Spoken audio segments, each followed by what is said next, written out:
திருப்பரங்குன்றத்தை பார்க்கும் பொழுது அது ஒரு குடைவரை கோயில் அப்படிங்கிறதுனால அந்த கோவிலுக்கு தனியா விமானம் எதுவும் கிடையாது. அங்க இருக்கக்கூடிய மலையே விமானமா இருக்கு. அங்க இருக்கக்கூடிய மூலவருக்கும் தனி அபிஷேகம் கிடையாது. வேலுக்கு மட்டுமே அபிஷேகம் செய்யப்படுது. அங்க இருக்கக்கூடிய மூலவருக்கு புனக சாத்தம் வழக்கம் மட்டும் தான் இருக்கு.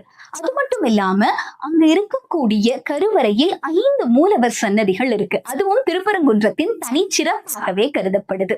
அங்க இருக்கக்கூடிய விநாயகர் கற்பக விநாயகராகவும், முருகப்பெருமான் சுப்பிரமணிய சுவாமியாகவும், அங்க இருக்கக்கூடிய சிவபெருமான் சத்தியகிரீஸ்வரராகவும், அங்க இருக்கக்கூடிய அம்பாள் துர்கையாகவும், திருமால் தவள கனிவாய் பெருமாளாகவும் காட்சியளிக்கிறாங்க. அங்கேயும் 3 வாகனங்கள் வைக்கப்படுறது திருப்பரங்குன்றத்தின் சிறப்பு. காரணம் என்ன அப்படின்னா, அந்த மூஷிக வாகனம் விநாயகருக்காகவும், மயில் முருகப்பெருமானுக்காகவும், அங்க இருக்கக்கூடிய நந்தி சிவபெருமானுக்காகவும் அமைக்கப்பட்டிருக்குது. அதனால அங்கு 3 வாகனங்கள் கருவறைக்கு எதிர்ப்புறம் அமைக்கப்பட்டிருக்கு.